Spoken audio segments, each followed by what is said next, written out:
Yesus hidup, Dia bangkit, maut telah dipatahkan, kita jadi lebih dari pemenang.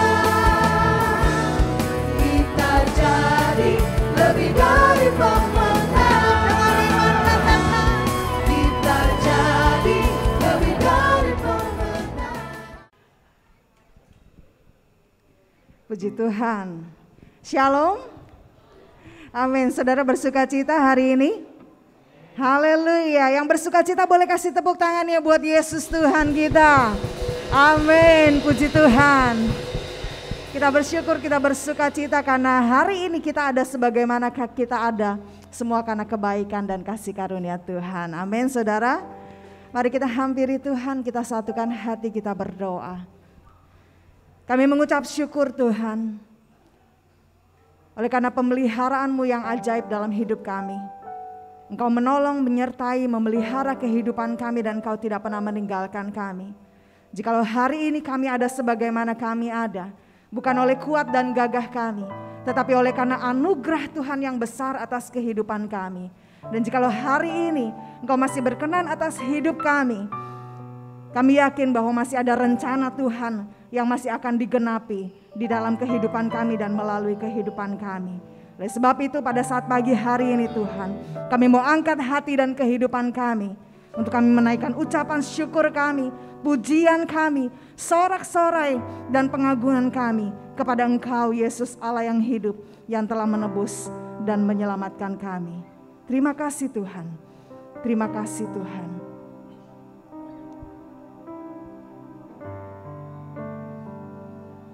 Dan inilah pujian kami bagi-Mu ya Allah. Ku ada sebagaimana ku ada, berdiri menghadap tatamu Bapa. Semua karena anugerah-Mu yang telah selamatkanku.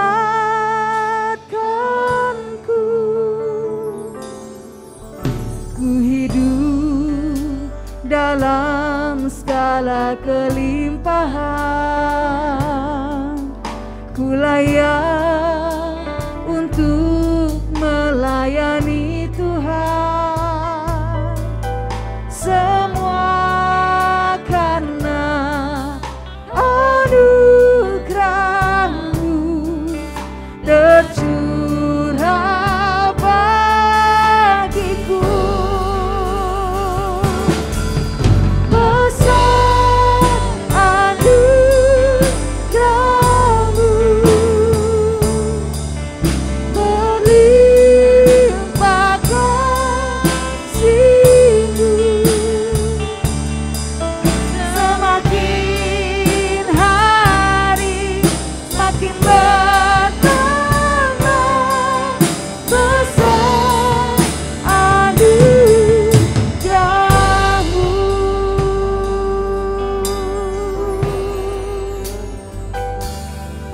Ku ada sebagaimana ku ada, berdiri menghadap tatamu Bapa. Katakan semua karena anugerah-Mu yang telah selamatkanku. Ku hidup dalam segala kelimpahan, ku layak untuk melayani Tuhan. Semua karena anugerah-Mu Tuhan.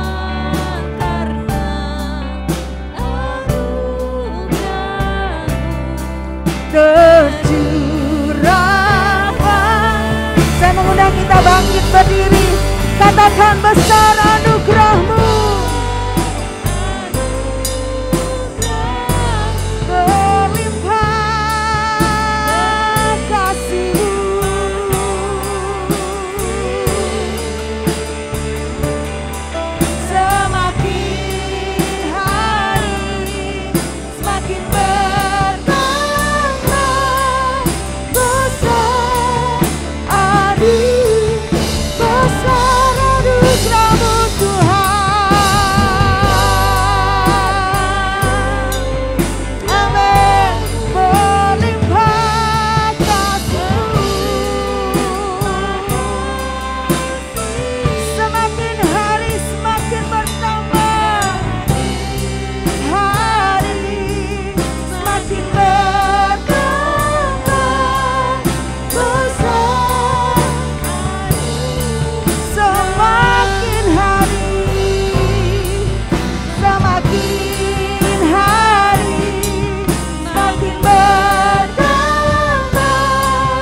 lipat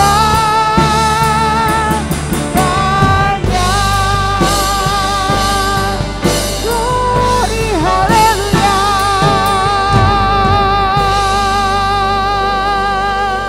Berikan kemuliaan bagi Yesus Tuhan. Amin, amin, amin, amin. Engkau sungguh dahsyat dan ajaib ya Tuhan, anugerah-Mu besar atas kehidupan kami. Dan kami semua yang siap untuk memuji, bersorak-sorai dan memuliakan nama Tuhan. Sama-sama kami katakan, amin. Sekali lagi berikan kemuliaan buat Tuhan kita. Haleluya. Amin. Saudara bisa menyapa kanan dan kirinya, katakan Tuhan Yesus baik. Amin, puji Tuhan. Bagi Bapak Ibu yang ada di rumah juga boleh menyapa pasangannya, anak-anak, katakan Tuhan Yesus baik. Haleluya. Tiada berkesudahan kasih setiamu Tuhan.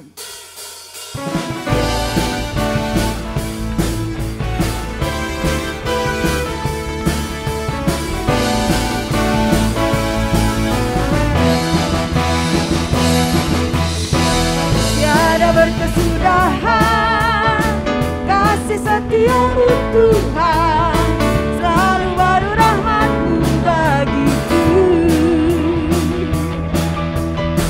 Hari berganti hari, tetap kulihat kasih-Mu, tak pernah berakhir di hidupku. Serukan, Tuhan Yesus baik, sungguh amat baik, untuk selama-lamanya. Tuhan Yesus baik, Tuhan Yesus baik, sungguh amat baik, untuk selama-lamanya.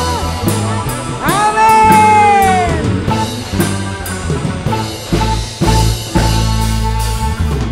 Tiada berkesudahan kasih setiamu Tuhan, selalu baru rahmat-Mu bagiku. Oh, oh, oh, oh. Hari berganti hari, tetap kulihat kasih-Mu, tak pernah berakhir di hidupku. Katakan, Tuhan Yesus baik, untuk selama-lamanya.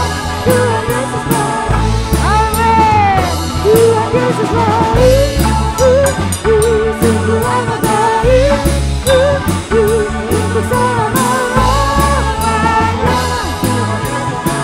Sama-sama katakan, Tuhan Yesus baik, sungguh amat baik, untuk selama-lamanya.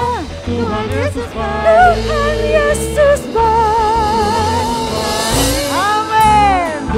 Sungguh amat baik, untuk selama-lamanya.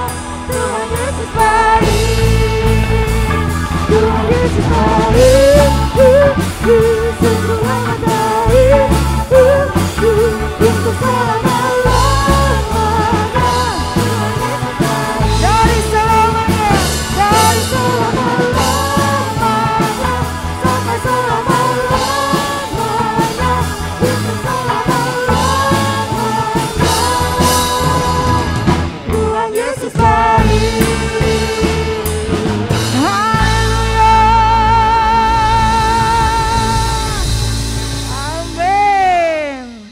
Masih tetap berdiri saudara, firman Tuhan katakan sungguh alangkah baik dan indahnya bila kita saudara seiman hidup rukun bersama. Dan biarlah pujian ini boleh menjadi wujud nyata bahwa kasih Kristus mempersatukan kita, amin. Oh betapa indahnya dan betapa eloknya bila saudara seiman hidup dalam persatuan. Oh betapa indahnya dan betapa eloknya bila saudara seiman hidup dalam persatuan. Bangun kita baru yang kejatuhan cumanya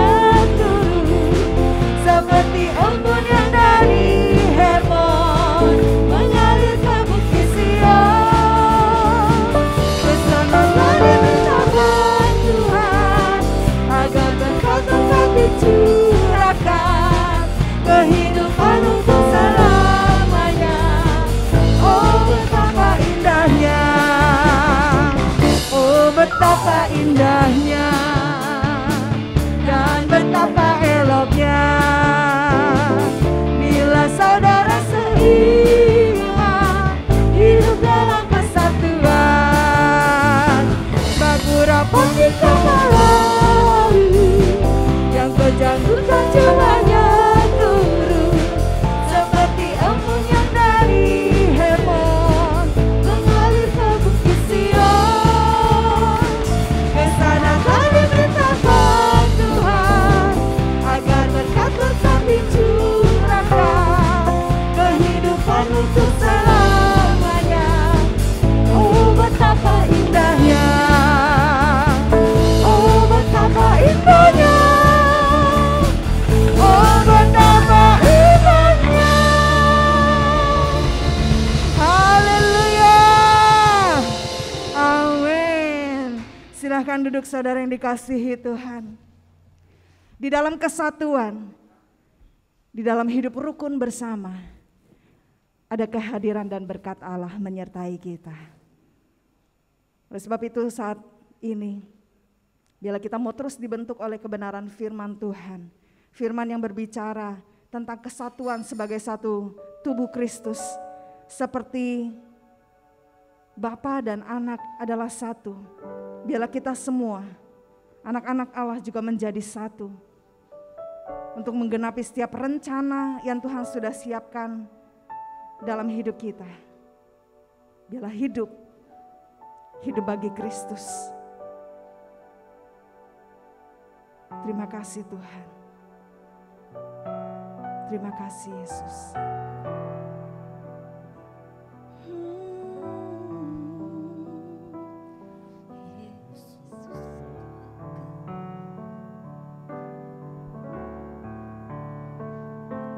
Yesus kau kebenaran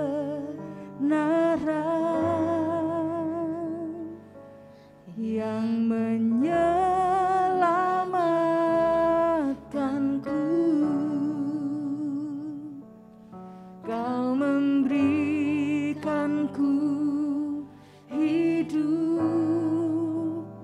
dan pengharapan.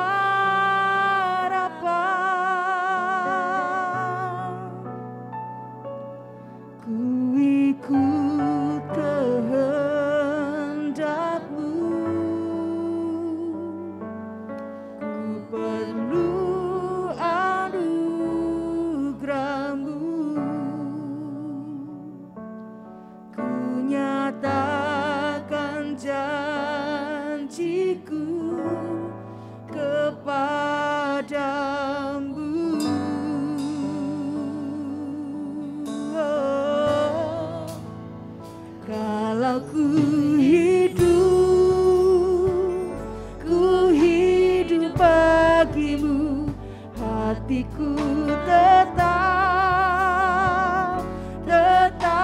menyembahmu. Dunia tak bisa menjauhkanku dari kasih-Mu.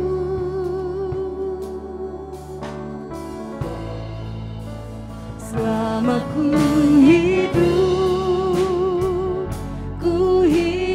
bagimu, mataku tetap memandangmu. Dunia tak bisa menjauhkanku dari kasih-Mu. Engkaulah kebenaran kami Tuhan. Yesus kau kebenaran yang selamatkanku, yang menyelamatkanku. Kau memberikanku hidup dan pengharapan.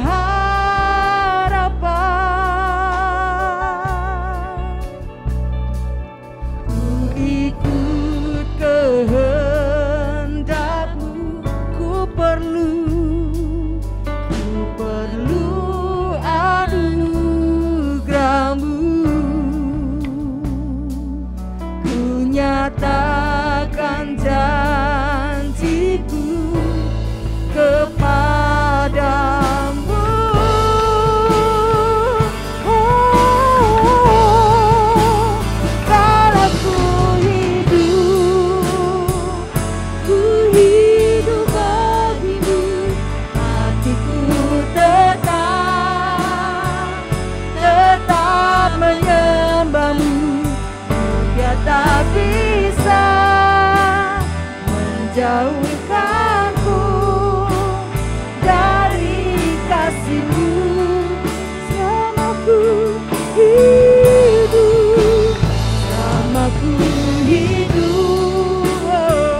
mengundang kita bangkit berdiri. Katakan,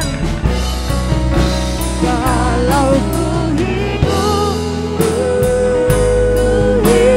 bagimu. Kata menyembahmu, dunia tak bisa menjauhkanku dari kasih-Mu selama ku hidup. waktu selanjutnya saya serahkan pada hambanya yang akan menyampaikan kebenaran firman Tuhan. Tetap memandangmu, dunia tak bisa menjauhkanku dari kasih-Mu. Dunia tak bisa, Dunia tak bisa menjauhkanku dari kasih-Mu. dunia tak bisa, Dunia tak bisa menjauhkanku dari kasih-Mu. Glory haleluya, segala puji, hormat, syukur kami naikkan kehadirat-Mu Bapa dalam kasih dan karunia yang besar dan dahsyat atas hidup kami. Pagi ini Engkau menghimpunkan kami umat-Mu untuk datang menyembah dan memuji Allah. Terima kasih Tuhan, semua anugerah-Mu yang besar dilimpahkan bagi kami umat-Mu sehingga kami boleh berdiri menyanjung nama Yesus Kristus Tuhan yang memberi kami kehidupan, yang memulihkan kondisi kami dan meneguhkan kami dalam iman dan pengharapan kepada Yesus Kristus Tuhan. Biarlah hari ini menjadi dufa yang harum di hadapan tahta kemuliaan-Mu dari persembahan kami umat-Mu dalam pujian penyembahan dan kami duduk mendengarkan firman-Mu. Bapa, urapi hati kami, roh, jiwa dan tubuh kami dalam kuasa Roh-Mu yang kudus, agar kami boleh menyimak dan menangkap kebenaran firman Tuhan yang memimpin kami kepada kehidupan dan membawa kehidupan kami berkenan kepada Allah. Roh Kudus jamah kami semua, urapi kami semua, dan terima segala pujian syukur kami naikkan bagi-Mu pagi hari ini. Urapi hamba-Mu yang secara khusus kepercayaan untuk menyampaikan firman-Mu, agar hamba bicara dari kebenaran Allah, dari firman Tuhan yang hidup, yang meneguhkan dan menguatkan kami jemaat-Mu, dan membaharui pula hidup kami dalam mengiring Engkau. Makasih Tuhan, seluruh pelayanan firman-Mu dari awal sampai akhir diserahkan dalam otoritas kuasa Roh Kudus yang bekerja dan berkuasa atas diri kami, kehidupan kami, dan juga di dalam ruangan ini Bapa. Ambil alih sepenuhnya oleh Roh Kudus kuasa firman-Mu dan bekerja dalam kehendak rencana-Mu. Sampaikan firman-Mu kepada kami semua, sehingga baik hamba yang menyampaikan dan juga jemaat Tuhan yang menerima, kami sama-sama menerima berkat yang daripada Allah. Makasih Bapa, dalam nama Tuhan Yesus kami berdoa dan kami sambut firman Tuhan. Haleluya, mari semua katakan amin, amin, amin. Silahkan duduk Bapak Ibu. Shalom. Puji Tuhan, segala puji syukur bagi Tuhan kita yang karena anugerah yang besar menyertai kita, membawa kita ada sebagaimana kita ada. Pagi ini kita akan belajar firman Tuhan. Saya akan mengambilnya dari Kisah Rasul pasal yang kedua, ayat 41 sampai dengan ayatnya yang ke-47. Kisah Rasul pasal 2 ayat 1 sampai dengan 47.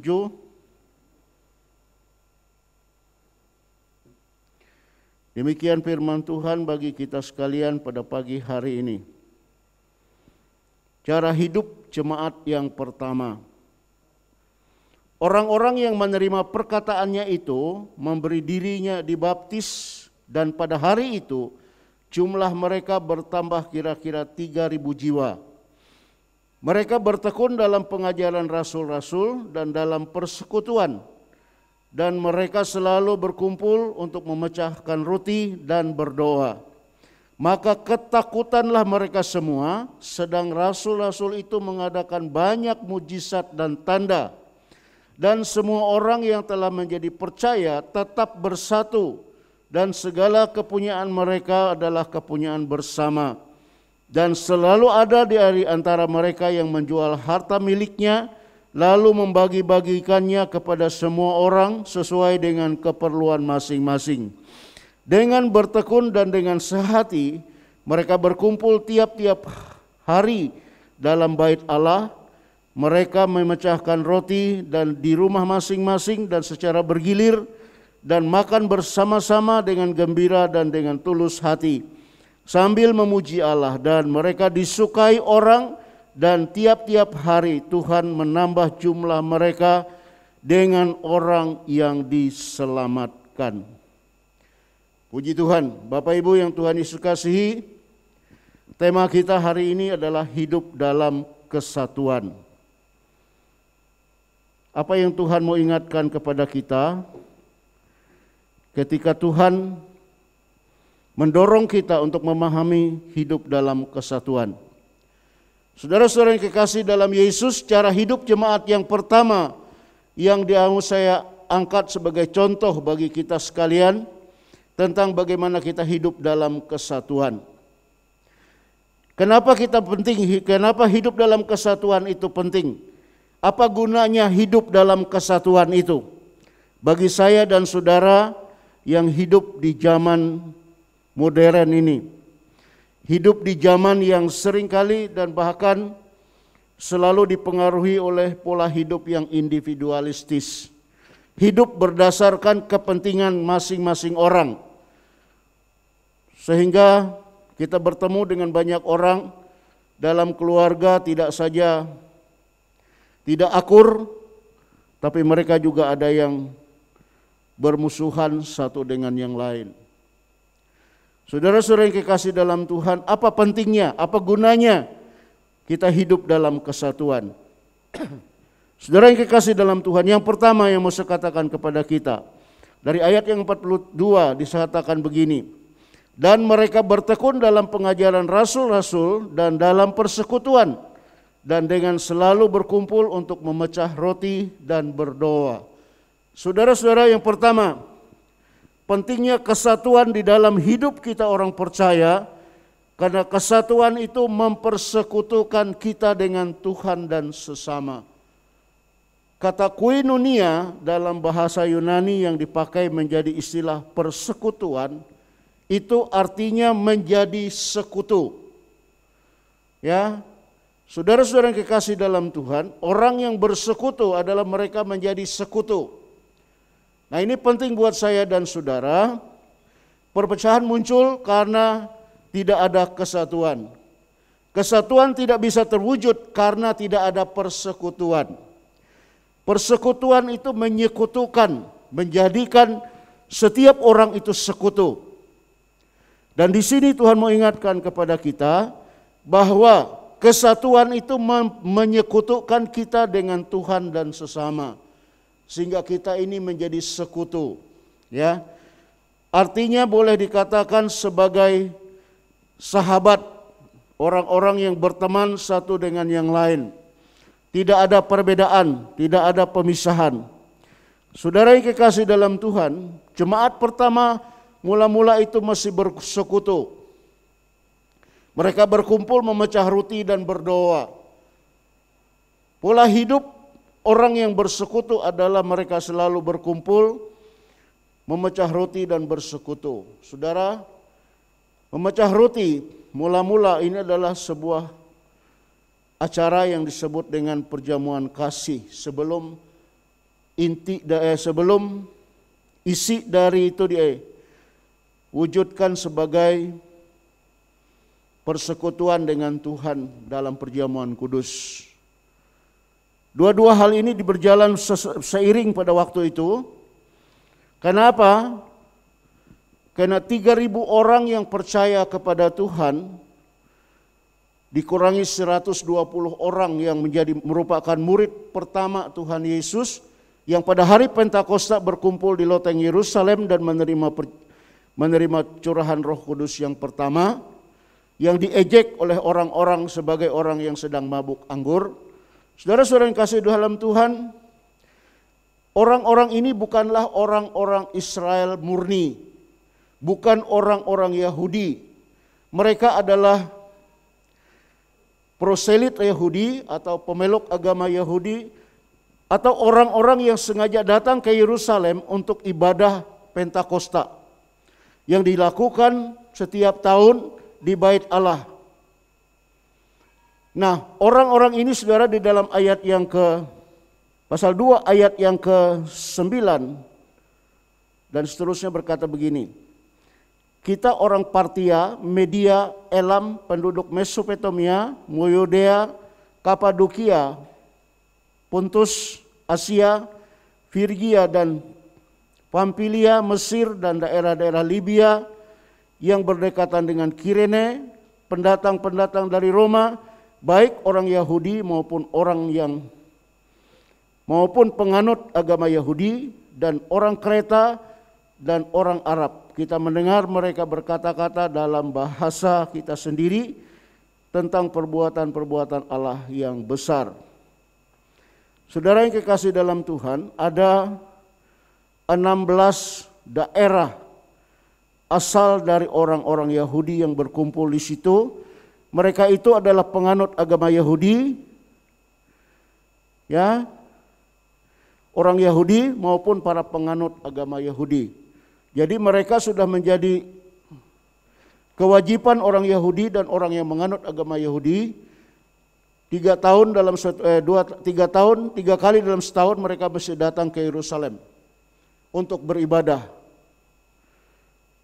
Di antaranya merayakan Paskah, lalu kemudian muncul punduk daun, dan yang baru ini adalah Pentakosta, hari ke-50. Nah, saudara-saudara yang kekasih dalam Tuhan, 16 wilayah ini menyumbang kurang lebih 2.000 sekian orang. 2.880 orang. Kalau dikurangkan dari 120 orang jumlah yang hadir di Lenteng Yerusalem saat Pentakosta terjadi. Ada 2.880 orang dari bangsa-bangsa yang bukan saja tidak sepenuhnya bangsa Yahudi, tetapi juga termasuk orang-orang yang bukan Yahudi, tetapi mereka memeluk agama Yahudi. Nah, saudara-saudara, dari sekian ribu orang ini, apa yang harus dilakukan untuk membuat mereka menjadi satu?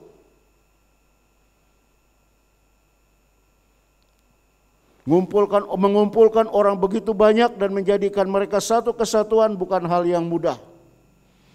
Karena itulah Tuhan, saudara yang kasih, Tuhan mau ajak kita melihat bahwa kesatuan diwujudkan melalui persekutuan. Persekutuan yang dilakukan oleh Tuhan, dilakukan oleh jemaat mula-mula menyekutukan mereka dengan Tuhan dan sesama. Sehingga mereka mampu menerima orang-orang yang bukan saja tidak sebangsa dengan mereka, mereka juga bukan sejalan dengan mereka. Dan dalam persekutuan itulah mereka memecah roti dan berdoa bersama. Jadi untuk mewujudkan persekutuan, yang pertama gereja mula-mula mengadakan jamuan makan bersama dan berdoa bersama. Lalu diikat dengan perjamuan kudus untuk meneguhkan bahwa persekutuan mereka bukan terjadi karena kemauan mereka, tetapi karena ada Tuhan yang telah mengumpulkan mereka menjadi satu kawanan, di mana mereka bagian dari selamatkan oleh penebusan darah Yesus. Ini yang penting untuk saudara saya ketahui, bahwa hidup bersekutu itu sebuah cara untuk membangun persekutuan di dalam kehidupan kita. Karena tanpa persekutuan akan muncul permusuhan. Saling iri, saling benci, saling dengki satu dengan yang lain, saling tidak menghargai satu dengan yang lain. Karena apa? Karena status dan kedudukan orang berbeda satu dengan yang lain. Karena itu saudara-saudara yang kasih dalam Tuhan, Tuhan mau kita sadar dengan sungguh-sungguh bahwa kesatuan itu mempersekutukan kita dengan Tuhan dan sesama. Ketika persekutuan kita dengan Tuhan menjadi akur, menjadi baik, maka persekutuan dengan sesama menjadi persekutuan yang baik. Maka persekutuan itu akan menciptakan kesatuan. Saudara-saudara, oleh sebab itu mari belajarlah kita kepada Tuhan untuk belajar selalu bersekutu melalui doa dan ibadah perjamuan Tuhan. Ya. Nah, kenapa jemaat diadakan dengan perjamuan kasih? Karena memang orang-orang yang dari daerah yang tadi disebutkan ada 16 wilayah di sekitar Israel yang beragama Yahudi yang datang khusus untuk ibadah Pentakosta. Itu mereka datang bukan dengan tujuan sebagai orang-orang yang akan berlama-lama tinggal di Yerusalem. Selesai ibadah itu mereka pergi. Mereka akan pulang. Tetapi karena ini kejadian yang luar biasa, tangan Tuhan menguasai mereka, maka adalah tanggung jawab daripada jemaat Yerusalem untuk mengumpulkan, untuk melayani dan membuat sesuatu yang perlu agar jemaat orang-orang yang baru bertobat ini hidup dalam kebenaran Allah. Dan saudara yang dikasihi dalam Tuhan, inilah hikmat, inilah pengertian kuasa Roh Kudus menolong para rasul untuk memperlengkapi orang-orang tadi. Ya, jadi orang dari 16 wilayah di sekitar Kekaisaran Roma pada waktu itu berkumpul dan mereka itu perlengkapi. Karena itu ada doa, ada perjamuan kudus. Di samping memang mereka harus disediakan makan harian, mereka juga harus menjalani ini. Lalu selanjutnya mereka akan bersekutu dan bertekun dalam pengajaran rasul-rasul. Untuk memperlengkapi ketika mereka kemudian pulang kembali ke negeri mereka, mereka menjadi orang-orang yang mampu menjadi saksi mewartakan Injil Tuhan di negara di mana mereka berada. Dan saudara, orang-orang inilah menjadi jalan bagi Rasul Paulus begitu mudah memasuki wilayah di Asia Kecil, di wilayah Kekaisaran Roma untuk membangun gereja. Walaupun memang banyak hambatan dari orang-orang Yahudi. Yang pertama, kesatuan mempersekutukan kita dengan Tuhan dan sesama. Ingat, penting kesatuan karena kesatuan membuat kita menjadi sekutu dari Tuhan dan Tuhan akan membuat teman-teman kita menjadi sekutu. Roma 8 ayat 31 bagian B jelas berkata, jika Allah di pihak kita, siapakah yang akan melawan kita? Bagaimana Allah ada bersama dengan kita kalau tidak ada persekutuan di antara kita? Kalau tidak terjadi kesatuan di antara kita. Satu memikirkan yang lain, satu merencanakan yang lain, satu menginginkan terjadi sesuatu yang penting bagi dirinya. Ya, tapi Tuhan mau ketika persekutuan terjadi, maka Allah berpihak kepada kita. Dan itulah hakikat ayat Roma 28:31 ini, bagian B. Jadi jangan kita berpikir bahwa kita ini akan pasti Tuhan berpihak dengan kita. Selama kita tidak hidup dalam persekutuan dan kesatuan dalam hidup kita, maka Tuhan tidak bisa berpihak dengan kita. Karena tadi Mazmur 133 itu mengingatkan kita, sungguh alangkah baiknya dan indahnya jika saudara-saudara seiman hidup dalam hidup rukun, dan kesanalah Tuhan memerintahkan berkat-berkatnya, yaitu berkat kehidupan. Saudara yang kekasih dalam Tuhan, mari hari ini yang pertama Tuhan ingatkan kepada kita, kenapa kesatuan itu penting? Karena kesatuan menyekutukan kita dengan Tuhan dan sesama, sehingga dengan tanpa sadar, tanpa kita meminta, Tuhan berada di pihak kita. Yang kedua, kesatuan mendatangkan sikap takut akan Tuhan dan mujizat. Kisah Rasul 2 ayat 43 berkata demikian buat kita. Maka ketakutanlah mereka semua, sedang rasul-rasul mengadakan banyak mujizat dan tanda. Saudara yang kekasih, ketakutan di sini bukan merinding, bukan ngeri. Tapi ketakutan ini adalah sikap hati dan perilaku yang menghormati dan mengasihi Tuhan. Ini Tuhan nyatakan kepada kita melalui pengalaman jemaat ini. Jemaat mula-mula sekali lagi bukan jemaat yang satu suku, satu bahasa. Mereka memiliki ada 16 bahasa ditambah dengan bahasa orang murid-muridnya Yesus yang khusus. Bahasa yang dari Galilea. Mereka berbeda dalam bahasa, mereka berbeda dari asal kediaman. Nah, saudara-saudara yang kasih dalam Tuhan, untuk membangkitkan sikap takut akan Tuhan di antara orang-orang yang seperti ini, Tuhan mengajar mereka untuk saling menghormati dan saling menghargai sebagai pribadi. Saya dan saudara dipanggil Tuhan menjadi anak-anak Tuhan, juga Tuhan mau kita menghargai Tuhan sebagai pribadi. Tetapi penghargaan kita kepada Tuhan sebagai pribadi ternyata hanya bisa terwujud ketika kita bisa menghargai orang per orang sebagai pribadi. Kita tidak bisa menciptakan seseorang sesuai dengan kehendak dan kemauan kita. Dan saudara, ini terjadi dalam kehidupan rumah tangga dan keluarga, antara orang tua dengan anak, antara istri dengan suami.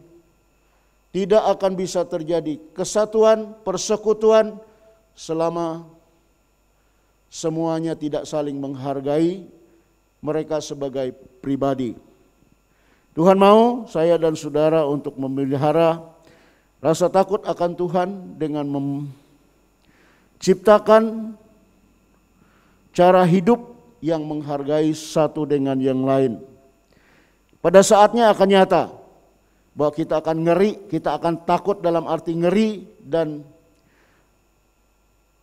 terhadap Tuhan saat Dia datang sebagai hakim yang adil untuk mengadili kita sesuai dengan perbuatan kita.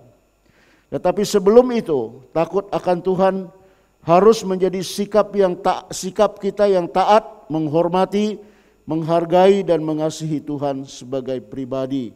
Nah, saudara-saudara, kita tidak bisa melihat Tuhan itu bagaimana. Bagaimana kita mengasihi Tuhan.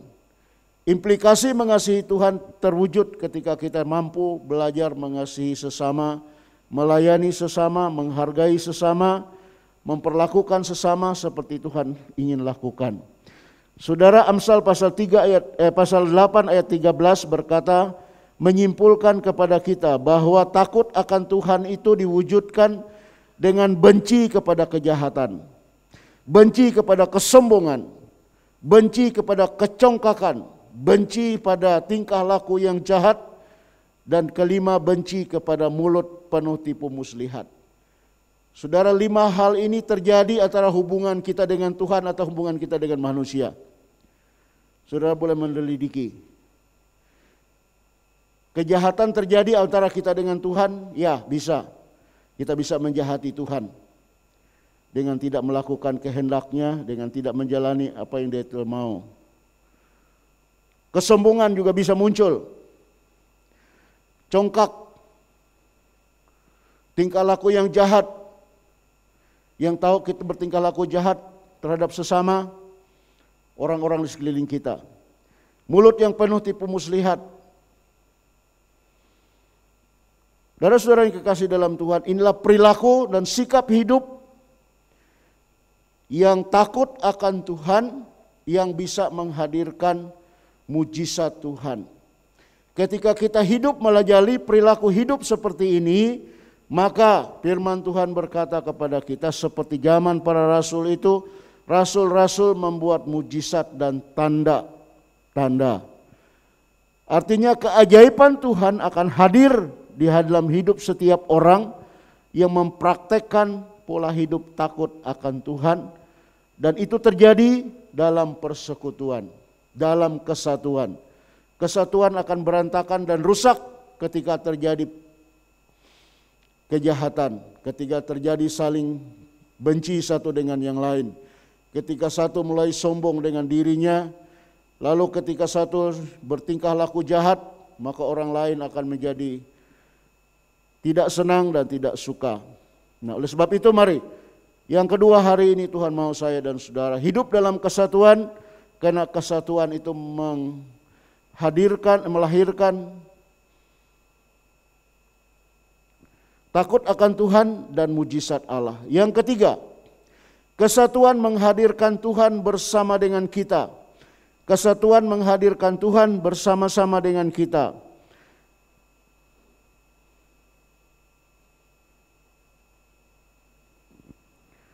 Tuhan mau mengingatkan saya dan saudara, Kisah Rasul pasal 4 ayat 31, bisa balik ke belakangnya.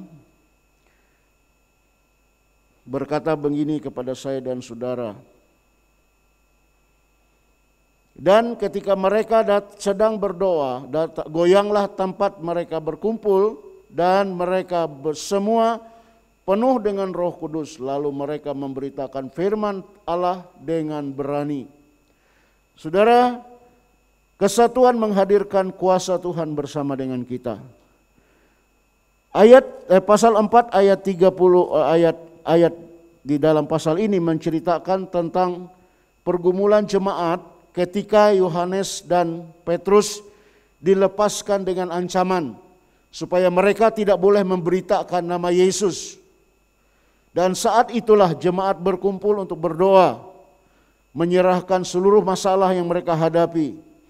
Karena memang waktu itu seperti yang dikatakan oleh mereka, berkumpul ayat 27, sebab sesungguhnya telah berkumpul di kota ini Herodes, Pontius Pilatus, beserta bangsa-bangsa dan suku-suku bangsa Israel melawan Yesus, hamba-Mu yang kudus dan yang Engkau urapi. Karena itu mereka minta ayat 28 untuk melaksanakan sesuatu yang telah Engkau tentukan dari semula oleh kuasa dan kehendak-Mu. Dan sekarang ya Tuhan, lihat bagaimana mereka mengancam kami. Berikanlah ke hamba-hamba-Mu keberanian untuk memberitakan firman Tuhan. Ulurkanlah tangan-Mu untuk menyembuhkan orang-orang, dan adakanlah tanda-tanda dan mujizat-mujizat oleh nama Yesus, hamba-Mu yang kudus. Dalam doa mereka berdoa, maka Roh Kudus turun atas mereka. Saudara yang kekasih dalam Tuhan, penting untuk kita sadari, kehadiran Roh Kudus di sini beda dengan Roh Kudus ketika Pentakosta. Semua mereka diurapi Roh Kudus dalam Pentakosta. Tapi di dalam doa ini adalah kehadiran Tuhan untuk memberi mereka keberanian untuk memberitakan Injil dan melakukan mujizat. Ini penting saudara yang kekasih dalam Tuhan, ternyata Roh Kudus itu tidak bekerja sekali. Dia terus-menerus bekerja untuk menghadirkan kehadiran Allah yang melakukan mujizat di dalam kehidupan anak-anaknya. Dalam pelayanan mereka, sehingga orang-orang akan menerima pemberitaan firman Tuhan. Saudara, mari kita terus berjuang, kita terus bersekutu dengan Tuhan agar kita diberi keberanian untuk memberitakan Injil. Untuk mewartakan Injil Kristus lewat hidup kita sehingga kita betul-betul menjadi saksi yang memiliki karakternya Kristus. Kisah Rasul tadi pasal 4 ayat 31 mengingatkan kita semua bahwa dalam berdoa berkumpul Roh Kudus hadir untuk memberi mereka keberanian untuk memberitakan firman Tuhan.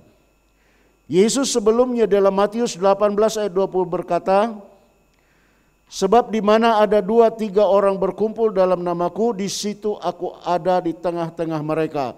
Sebelumnya ayat 19 berkata, dan lagi aku berkata kepadamu, jika 2 orang daripadamu di dunia ini sepakat meminta apapun juga, permintaan mereka akan dikabulkan oleh Bapakku yang di sorga.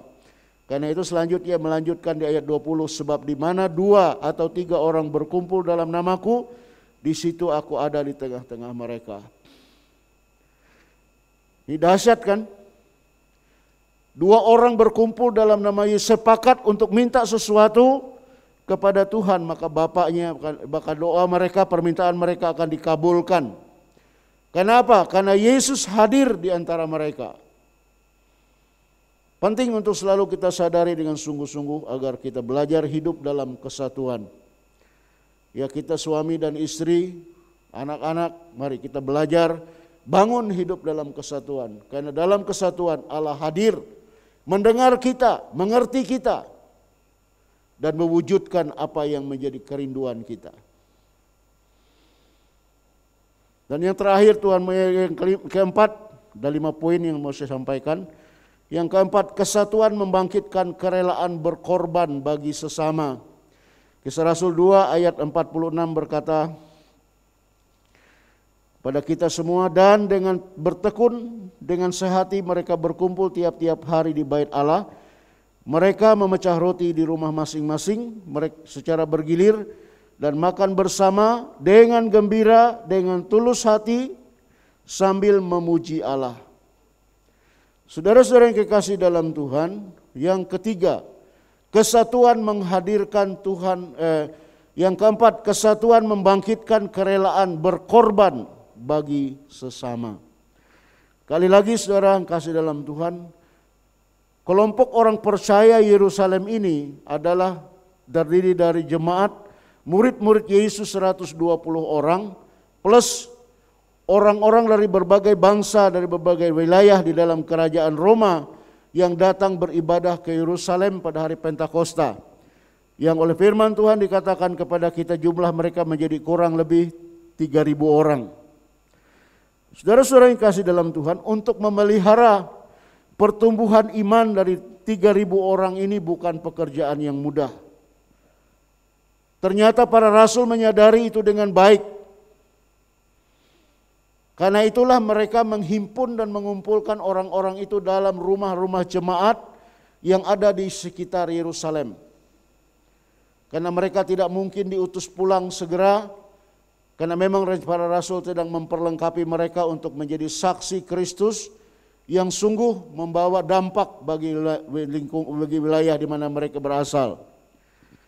Nah, karena itu dibutuhkan biaya hidup yang cukup besar yang perlu disediakan. Kita melihat di sini kesadaran akan kebutuhan itu muncul dari jemaat yang menampung mereka. Karena itu ada orang-orang yang oleh firman Tuhan dikatakan dengan tulus hati memberikan harta bendanya, bahkan menjual hartanya untuk membiayai kehidupan daripada orang-orang percaya ini. Saudara bayangkan berapa banyak biaya makan untuk sekian puluh orang dalam satu rumah. Mereka berkumpul dalam rumah tiap hari, artinya ada jadwal, ada pengaturan waktu, ada pengaturan rumah di mana mereka berkumpul. Dan dalam rumah-rumah perkumpulan itulah kembali diingatkan kepada kita, pengajaran rasul-rasul itu terus diajarkan, disampaikan. Mereka bertekun dalam pengajaran rasul-rasul dan berdoa. Pandangan ini terjadi ketika mereka menyadari memang bahwa dalam persekutuan butuh makan minum. Dan untuk itu tidak bisa diusahakan oleh orang-orang yang datang itu. Orang-orang yang sedang menjadi tamu bagi mereka di saat itu. Karena itu kelompok dari orang percaya di Yerusalem itulah yang memperlengkapi semua kebutuhannya. Agar mereka memiliki ketenangan untuk bersekutu, menyembah Tuhan, menerima pengajaran rasul-rasul, dan memperlengkapi mereka untuk menjadi pribadi-pribadi yang menjadi saksi Tuhan ketika mereka kembali ke tempat mereka masing-masing. Saudara-saudara yang kekasih dalam Tuhan, ada orang yang menjual harta benda dan barang-barang yang ia miliki untuk memenuhi kebutuhan mereka. Karena kegiatan berkumpul, memecah roti dan berdoa itu ada dari rumah ke rumah. Ini ibadah yang disertai dengan perjamuan kasih dan perjamuan kudus. Jadi sekali lagi kenapa ada memecah roti? Ini dalam pecah roti ini ada dua kejadian. Yang pertama memang makan bersama, yang kedua perjamuan kudus. Peristiwa ini kemudian di dalam 1 Korintus di stop oleh Paulus. Supaya apa? Karena apa? Karena ibadah mereka membuat dosa, mendatangkan dosa. Karena orang makan duluan, yang datang kemudian kehabisan makanan. Sebelum mereka melakukan perjamuan kudus. Ya, saudara-saudara yang kekasih dalam Tuhan, ini terjadi sekali lagi karena orang-orang dari berbagai bangsa itu sedang dilatih, sedang dipersiapkan oleh rasul-rasul untuk menjadi saksi Kristus di luar, di tempat di mana mereka berada. Dan perjamuan kudus sekali lagi sangat penting untuk mereka zaman itu, dan saya berharap ini juga penting buat kita semua untuk mengingatkan kita betapa Yesus telah memberi hidupnya untuk kita. Karena itu apa yang Yesus lakukan mari juga kita lakukan. Ini yang dipersiapkan para rasul kepada para orang percaya pada waktu itu. Karena itu mereka tidak dilepas segera setelah mereka percaya Yesus telah dibaptis sudah pulang. Jadi saudara-saudara sekalian, kalau gereja memasukkan Anda dalam komsel-komsel bagi yang baru dibaptis, inilah maksudnya yang sedang kita coba untuk realisasikan. Bagaimana kita semua mengerti panggilan kita dalam hidup ini. Menjadi saksi Kristus itu perlu perlengkapan hati. Dan latihan itu dimulai dari kelompok kecil. Karena itu para rasul mengelompokkan dalam rumah-rumah. Banyak rumah dipakai waktu itu. Agar semua orang dapat menerima pengajaran itu secara baik, menerima impartasi kehidupan para rasul, sehingga mereka dapat menjalani panggilan Tuhan bagi mereka. Kesadaran bahwa pengorbanan Kristus itu besar dan sungguh membawa perubahan yang luar biasa bagi orang-orang percaya. Itu sebabnya para rasul terus mengadakan perjamuan kudus, memecah-mecah roti sesudah makan bersama. Karena ini memang tradisi, contoh yang dilakukan Yesus. Malam sebelum dia diserahkan, Yesus mengadakan makan bersama dengan murid-muridnya. Setelah makan bersama baru ada Yesus mengadakan perjamuan kudus, peringatan akan kematian dan pengorbanan Kristus. Saudara-saudara yang kekasih dalam Tuhan, di dalam persekutuan itu, di dalam kesatuan itu, mereka bersama-sama menerima pengajaran rasul-rasul yang dilakukan di rumah-rumah, karena memang mereka tidak memiliki tempat leluasa untuk menggunakan bait Allah dengan pola ibadah yang beda dengan orang Yahudi. Memang mereka seringkali berkumpul di bait Allah untuk memuji dan menyembah Tuhan, tetapi ini seringkali mendatangkan perselisihan antara mereka dengan orang Yahudi. Kenapa? Karena imam-imam melihat jumlah orang yang datang beribadah itu kebanyakan dari orang-orang yang mengikut Yesus. Orang-orang yang percaya kepada Yesus. Yang beberapa waktu sebelumnya telah dituduhkan oleh Petrus dibunuh dan disalibkan oleh orang Yahudi. Karena itu Petrus dan Yohanes pernah diancam untuk tidak memberitakan nama Yesus. Karena itu ibadah mereka, perkumpulan mereka tidak bisa dilakukan dengan mudah di bait Allah. Kebencian dan iri hatinya orang Yahudi, pemuka agama Yahudi itu sangat besar terhadap nama Yesus. Karena mereka melihat fakta sendiri, apa-apa yang terjadi sungguh luar biasa. Bahkan karena kesembuhan seorang penderita lumpuh di pintu elok, membuat Petrus dan Yohanes harus ditangkap dan dipenjara. Saudara-saudara yang kekasih dalam Tuhan, Kesatuan membuat sebagian jemaat memiliki kepekaan bahwa hidup bersama perlu dukungan. Hidup dalam kesatuan perlu dukungan, perlu perlengkapan yang memadai agar hidup itu betul-betul terwujud. Dan itu yang dilakukan oleh jemaat di Yerusalem dan sekitarnya, sehingga mereka berani berkorban untuk melaksanakan apa yang sedang dilakukan oleh para rasul. Jadi para rasul tidak memikirkan bagaimana mereka menghidupi orang-orang yang sedang mereka latih. Tapi ada orang-orang yang terbeban dan terbuka hati, punya kerelaan untuk berkorban bagi kepentingan pelayanan Tuhan. Dan ini penting ketika kita hidup dalam kesatuan, kita akan melihat apa yang harus bisa kita lakukan untuk sesama kita. Karena kita bergaul, berteman, bersama-sama, saling mendengar, saling melihat, dalam waktu ke waktu orang akan tahu apa yang mereka akan bisa lakukan. Tanpa dikomando, tanpa digerakkan, mereka dengan sendirinya tergerak hati.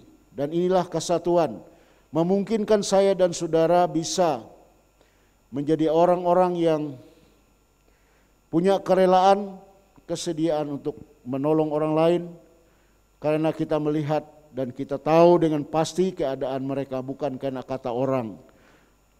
Para jemaat di Yerusalem melihat kondisi ini benar, dan karena itu mereka berkorban untuk menjalankan tugas daripada Tuhan.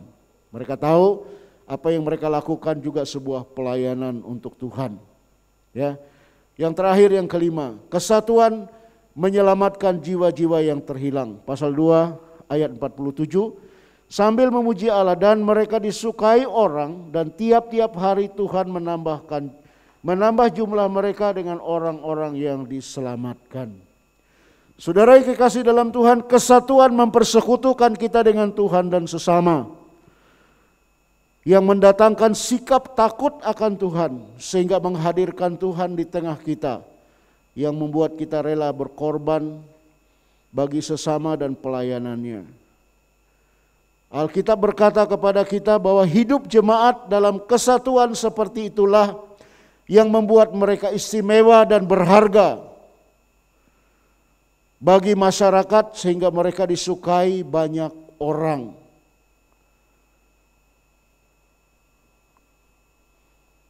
Menyelamatkan orang-orang di sekitar Yerusalem, penduduk yang kebanyakan orang Yahudi, bukan pekerjaan mudah.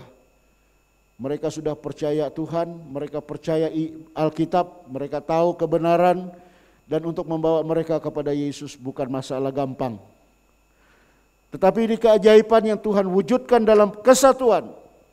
Dia membuat mereka disukai oleh orang-orang di sekeliling mereka, sehingga lewat itu mereka dihargai dan dihormati, dan karena itu Tuhan mendorong orang-orang ini datang untuk bergabung dengan kelompok orang percaya, sehingga firman Tuhan katakan tiap-tiap hari Tuhan menambahkan jumlah orang yang diselamatkan. Di ayat yang lain, mungkin di dalam Kisah Rasul pasal 4, dinyatakan kepada kita bahwa jumlah itu makin bertambah menjadi 5.000 orang setelah beberapa tahun. Kenapa? Karena hidup mereka disukai oleh banyak orang. Hidup dalam kesatuan tidak saja tidak ada permusuhan, tidak ada pertikaian, tidak ada usaha untuk saling menjatuhkan satu dengan yang lain, tetapi menghadirkan kali lagi kuasa Allah yang luar biasa. Sebab itu bangkitkan kekuatan hati kita untuk belajar hidup dalam kesatuan. Mulai dari keluarga kita, rumah tangga kita, lingkungan kita, bahkan sampai dengan jemaat gereja Tuhan. Mari kita bangun kesatuan. Karena kesatuan membuat kita menjadi sekutu dari Tuhan, dan mendatangkan sikap takut akan Tuhan, dan mujizat Tuhan terjadi karena Tuhan hadir dalam hidup kita. Dan kita mau belajar bisa berkorban untuk satu dengan yang lain. Meskipun sebelumnya kita tidak punya feeling, tidak punya kerelaan untuk berkorban. Tapi oleh Tuhan hadir dalam hidup kita, Dia mengubah kita. Dan interaksi saya dan saudara satu dengan yang lain akan memperlihatkan kepada dunia luar, inilah hidup orang-orang percaya. Hidup dalam kesatuan. Sehingga membuat orang-orang kagum dan hormat. Bukan karena kita, tapi karena Tuhan. Dan dalam situasi itu Tuhan akan mengirim jiwa-jiwa yang diselamatkan. Mari hiduplah sebagai saksi Kristus dengan belajar hidup dalam kesatuan. Jiwa-jiwa terhilang akan datang kepada Tuhan karena Tuhanlah yang mempunyai jiwa-jiwa itu. Saudara yang kekasih dalam Tuhan, kita semua orang percaya diperlengkapi untuk hidup dalam kesatuan, sehingga oleh kesatuan kita dalam Kristus Yesus, kemuliaan Tuhan dinyatakan bagi banyak orang dan orang akan datang kepada Tuhan. Karena Yesus hadir dalam kehidupan kita. Hidup dalam kesatuan karena Allah hidup di dalam persekutuan kita dan hadir menyatakan kuasanya. Ingat kebenaran paling utama yang mau diingatkan kepada kita. Di mana dua tiga orang berhimpun dalam nama Yesus, di situ Yesus hadir. Dan jika dua orang sepakat meminta sesuatu dalam nama Yesus kepada Bapa di sorga, maka Bapa akan mengabulkannya. Ini pegangan saya dan saudara, kenapa kita perlu hidup dalam kesatuan. Bangun kesatuan dengan bersekutu satu dengan yang lain. Kesatuan tidak bisa muncul tanpa persekutuan. Karena dalam persekutuanlah Allah memihak kepada saya dan saudara, dan dalam keberpihakan Tuhan, Tuhan menarik orang-orang untuk percaya kepadanya. Amin. Tuhan Yesus memberkati kita semua dengan firman Tuhan pada siang hari ini. Anugerah dan kuasa-Nya memberkati kita. Mari kita persiapkan diri untuk masuk dalam perjamuan Tuhan, memperingati kembali pengorbanan Kristus yang dengan segala kasih-Nya Dia rela memberikan hidupnya agar saya dan saudara hidup dan hidup dalam kesatuan melalui belajar bersekutu satu dengan yang lain dalam persekutuan yang hidup bersama Kristus. Tuhan Yesus mengurapi dan memberkati kita semua. Satu pujian mari kita angkat, Roh Kudus Kau hadir di sini. Waktu selanjutnya serahkan pada Ibu Gembala akan memimpin kita dalam perjamuan kudus.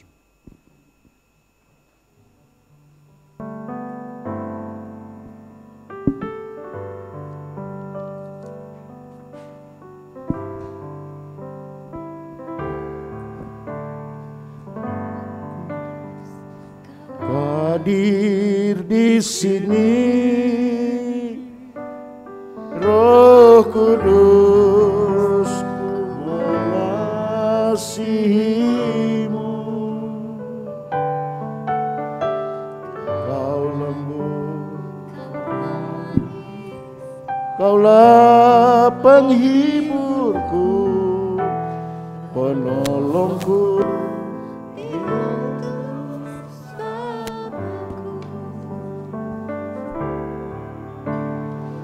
Buka hati untuk Roh-Mu Tuhan. Ku buka hati menyembah-Mu Yesus. Jemaat mari kita bangkit berdiri. Jamaulah kami, penuhi kami Allah Mahaini. Kita menghampiri hadirat Tuhan. Kami berterima kasih pada saat pagi ini Allah, Engkau memberkatikan kami dengan firman-Mu, mendorong kami untuk tak bersatu di dalam kasih dan anugerah-Mu, sehingga kami boleh menikmati segala berkat yang Engkau sediakan bagi kami. Persekutuan yang indah terjadi di tengah jemaat. Saat ini Bapa, kami akan bersekutu dengan perjamuan kudus. Mari Roh Kudus menyertai kita sekalian dalam mengambil bagian dalam perjamuan kudus ini Tuhan. Sehingga di dalamnya kami akan melihat mujizat Allah terjadi dalam setiap kehidupan kami yang mengambil perjamuan kudus dengan iman dan percaya kepada Allah. Bukan sebagai suatu kebiasaan, tapi dia meyakini akan pengorbanan Tuhan yang dahsyat dan luar biasa bagi kami. Terima kasih Bapa. Kami mempersiapkan diri kami untuk mengambil persekutuan dengan Tuhan melalui perjamuan kudus pada pagi hari ini. Haleluya, amin. Jemaat dipersilakan duduk. Saudara yang kekal dalam Tuhan, pada saat pagi hari ini adalah merupakan hari yang pertama. Hari yang pertama di mana kita boleh kembali tatap muka. Ya, sudah 3 bulan lamanya kita tidak bertatap muka. Kerinduan itu tetap ada dalam kehidupan kita untuk melihat satu dengan yang lain, bertemu satu dengan yang lain. Pada hari ini patut kita bersuka cita. Saudara bersuka cita? Bersuka cita? Haleluya. Patut kita bersuka cita karena kita boleh berkumpul. Allah tidak meninggalkan kita. Allah tidak membiarkan kita. Keinginan itu Allah kabulkan. Terima kasih saudara yang kekasih dalam Tuhan. Bersukacitalah di dalam Tuhan. Di saat kita masuk ke dalam bait Allah, biarlah kita masuk dengan hati yang penuh sorak-sorai, hati yang merindu memuji kepada Allah. Ada kebebasan di dalam kami menyembah Allah, di dalam roh dan kebenaran. Kesatuan membuatkan kita sukacita, saudaraku sekalian. Pada pagi hari ini kita berterima kasih. Allah dahsyat bagi kita dan Allah dahsyat bagi semua macam percaya kepada Allah. Terpujilah nama Tuhan, saudaraku sekalian. Kita bersyukur kepada Tuhan, kita boleh kembali bersekutu dalam perjamuan kudus dengan makan roti dan anggur yang sama ya saudara. Kalau selama 3 bulan yang lampau kita makan roti berbeda-beda satu dengan yang lain. Apa pakai gelas, apa pakai teh, apa pakai apa saja. Tetapi hari ini saudaraku sekalian, Allah mempersatukan kita sehingga kita bisa bersekutu dengan roti dan anggur yang sama. Kita berterima kasih. Kalau bukan Tuhan tidak mungkin semua ini terjadi. Terpujilah nama Allah.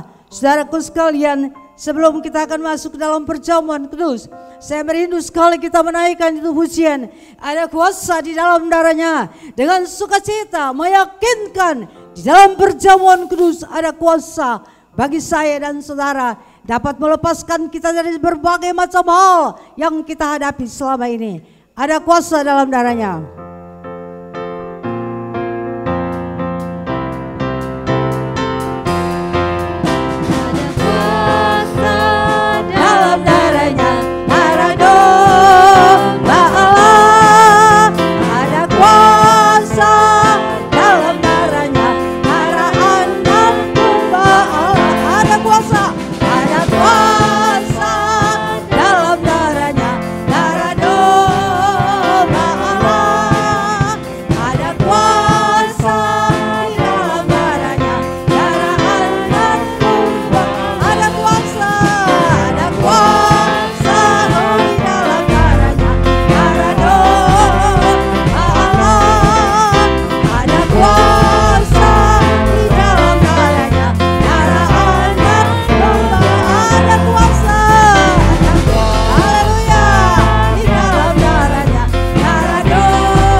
Kita akan bersekutu dengan perjamuan kudus. Dalam laci-laci kita ada perjamuan. Biarlah saudara membuka, mengambilnya. Dan kita akan sama-sama berdoa. Di hadapan hadirat Allah kami datang kepadamu dengan tangan yang berisi, yaitu ada roti dan anggur yang melambangkan kasih Allah yang besar kepada kami. Di mana sebentar kami akan bersekutu dengan iman dan yakin percaya bahwa di dalam perjamuan kudus ada kuasa di dalam darahnya, darah anak domba Allah yang dapat menyucikan segala aib tubuh kami, menyembuhkan segala penyakit kami. Tuhan, kami yakin sekali darah Yesus berkuasa, anak domba Allah berkuasa. Terima kasih sebelum jemaat mengambil bagian dalam persekutuan dengan tubuh dan darah Tuhan ini, terlebih dulu hamba memohon berkat, turunlah kiranya berkat dan anugerah Allah bagi roti dan anggur yang telah tersedia bagi jemaat Tuhan pada pagi ini. Sehingga barang siapa yang mengambil bagian di dalamnya memperoleh berkat, anugerah, pertolongan daripada Allah. Terima kasih Bapa, kami menyambut perjamuan kudus dengan hati yang penuh pengucapan syukur. Haleluya, amin. Saudara sekalian, mari kita mengangkat roti. Kita akan mendengar pembacaan firman Allah.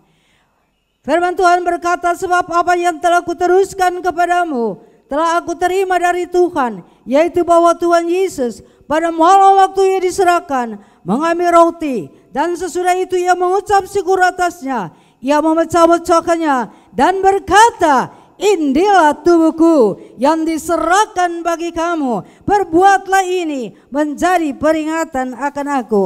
Mari kita makan di dalam nama Yesus.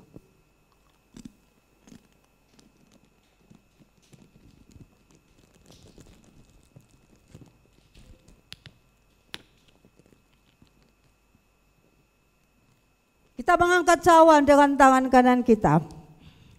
Firman Allah berkata, demikian juga ia mengambil cawan sesudah makan lalu berkata, cawan ini adalah perjanjian baru yang dimeteraikan oleh darahku. Perbuatlah ini setiap kali kamu meminumnya menjadi peringatan akan aku. Sebab setiap kali kamu makan roti ini dan minum cawan ini, kamu memberitakan kematian Tuhan sampai ia datang. Kita minum di dalam nama Yesus.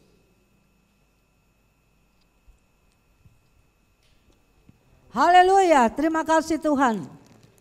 Mari kita berkata kepada Tuhan, terima kasih Yesus. Terima kasih Allah, terima kasih Yesus, Engkau luar biasa bagi kami. Bapa, terpujilah nama Allah. Kami yakin sekali pada pagi ini kami semua telah diberkati oleh roti dan anggur. Karena kami mengambil itu dengan iman dan percaya kepada Allah. Tidak meragukan akan pertolongan Tuhan. Tidak meragukan akan pengorbanan Yesus di kayu salib. Kita yakin sekali Tuhan, bilur-bilur-Mu dapat menyertai dan menyembuhkan setiap kami. Yang sakit, yang lemah, yang bimbang, yang Tuhan Yesus kecewa dan sebagainya. Allah Roh Kudus dapat menjamahkan kami. Terima kasih, terpujilah nama Allah. Di dalam nama Yesus kami mengucap syukur. Haleluya. Amin.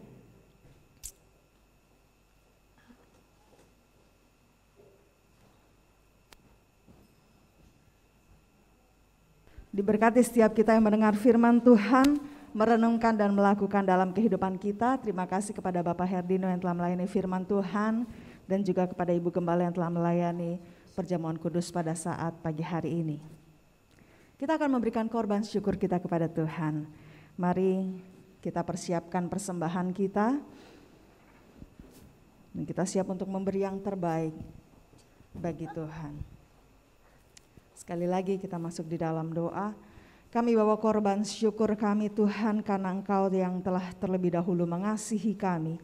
Engkau Allah yang tidak pernah meninggalkan kami, Engkau Allah yang memelihara dan memenuhi segala kebutuhan kami. Saat ini kami siap untuk memberi yang terbaik. Biarlah persembahan ini boleh berkenan kepada Allah, dan persembahan ini boleh digunakan untuk perluasan kerajaan-Mu di tempat ini. Diberkatilah setiap kami yang memberi, diberkatilah setiap usaha kami, diberkati setiap rumah tangga dan keluarga kami, dan apapun yang kami kerjakan menjadi berhasil karena penyertaan Tuhan. Di dalam nama Tuhan Yesus kami berdoa dan siap memberi. Haleluya. Amin. Selamat memberi yang terbaik bagi Tuhan. Sementara itu saya menyampaikan beberapa hal penting bagi kita semua. Bagi Bapak Ibu yang mengikuti ibadah ini dari rumah masing-masing, saudara juga dapat memberikan korban syukur, persembahan dengan melalui transfer ataupun juga scan barcode yang sudah dibagikan dan tertera di layar monitor saudara. Dan untuk ibadah doa setiap hari Kamis tetap berjalan sesuai dengan mengikuti protokol kesehatan pukul 4.30 sore. Ya, jadi ibadah doa tetap ada hari Kamis pukul 4.30 sore dengan mengikuti protokol kesehatan. Dan bagi anak-anak sekolah minggu, ibadah kembali diikuti melalui tayangan YouTube ya, pukul 8 pagi ya. Jadi bagi Bapak Ibu yang memiliki anak-anak silahkan mengikuti tayangan di YouTube yang mulai bisa diakses pukul 8 pagi dan seterusnya ya. Dan untuk ibadah minggu depan, ibadah tetap onsite dan juga online dengan tema Love and Respect yang akan dilayani oleh Bapak Boris Manurung.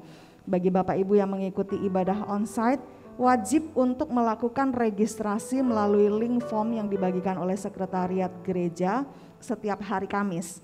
Pendaftaran akan ditutup jika sudah memenuhi kuota atau ditunggu paling akhir hari Sabtu pukul 12 siang. Ya, dan terus kita dukung proses finishing dari gedung gereja yang baru ya. Biar Tuhan terus sertai sehingga gedung gereja kita bisa segera digunakan. Itu saja yang saya sampaikan dan kembali saya mengajak kita bangkit berdiri untuk kita mengakhiri ibadah kita pada saat pagi hari ini. Saya kembali mempersilakan Ibu Gembala dapat menutup kita dalam doa. Kita menghampiri hadirat Allah, bersyukur kepada Tuhan. Di hadapan hadirat Allah pada pagi ini kami berterima kasih Bapa, karena kami boleh mendengarkan firman Allah. Kami boleh memuji-muji dan memuliakan meninggikan nama-Mu. Kami boleh memberikan ucapan syukur kami kepada Tuhan. Terima kasih Tuhan, kalau bukan Tuhan semua ini tidak dapat kami lakukan. Oleh sebab itu pada hari ibadah kami Tuhan, hati kami meluap-luap dengan penuh pengucapan syukur kepada Bapa. Terima kasih atas segala pemeliharaan-Mu, penjagaan-Mu, berkat-Mu, kasih-Mu yang melimpah selalu dalam kehidupan kami. Terima kasih Tuhan, setiap apa yang kami berikan bagi-Mu pada pagi hari ini, kami yakin sekali naik di hadapan hadirat-Mu bagaikan suatu dupa yang menyenangkan hati Allah. Oh Yesus, terima kasih. Hamba menyerahkan seluruh jemaat-Mu di dalam tangan-Mu. Kuatkan dan teguhkanlah iman mereka. Satukanlah jemaat-jemaat ini Tuhan dalam satu persekutuan yang indah. Biarlah kami saling mengasihi satu dengan yang lain, saling memperhatikan dalam satu kerukunan yang luar biasa, seperti apa yang telah kami dengar firman pada pagi hari ini. Terima kasih, terpujilah nama-Mu Allahku. Yang sakit kami yakin Engkau telah sembuhkan, yang lemah Engkau telah kuatkan, yang bimbang Engkau telah pertetapkan iman kami. Terima kasih Allah, terpujilah nama-Mu Bapa. Kami naikkan syukur kepadamu. Hamba menyerahkan seluruh kegiatan usaha mata pencarian jemaat-Mu ini ke dalam tangan Allah yang maha dahsyat. Engkau Allah sumber segala sesuatu yang dapat Engkau curahkan bagi seluruh jemaat-Mu ini Tuhan. Dengan apapun yang mereka kerjakan untuk kegiatan hidup mereka. Bapa, terima kasih, terpujilah nama Allah. Kuatkan dan teguhkan iman kami jemaat Jelambar, sehingga kami tetap setia kepada Engkau, setiap memuji memuliakan nama-Mu. Berkatilah pembangunan bait Allah yang dalam finishing belum selesai. Allah tolong campur tangan terus sampai selesai. Saatnya kami akan masuk dalam bait Allah untuk beribadah, memuji, memuliakan, bahkan meninggikan nama-Mu Bapa. Terima kasih Tuhan, terpujilah nama-Mu Allah. Kami menyerahkan ibadah kedua ke dalam tangan kasih Tuhan. Allah menyertai, Allah tolong Tuhan, urapan Tuhan Allah berikan bagi kami semua.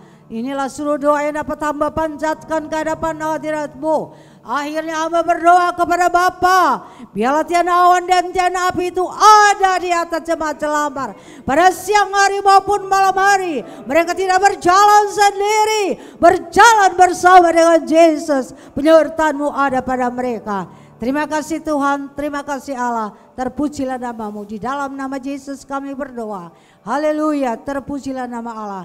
Jemaat yang dikasihi Tuhan, pulanglah dengan berkat daripada Allah Bapa, persekutuan daripada Allah Anak, dan kuat kuasa Roh Kudus menyertai kita sekalian mulai hari ini sampai Maranatha, Yesus Engkau datang kembali. Haleluya, amin. Tuhan memberkati saudara sekalian. Selamat pulang, selamat beraktivitas. Dapat mempersiapkan diri untuk minggu depan kita kembali masuk ke dalam bait Allah dengan penuh sukacita. Haleluya.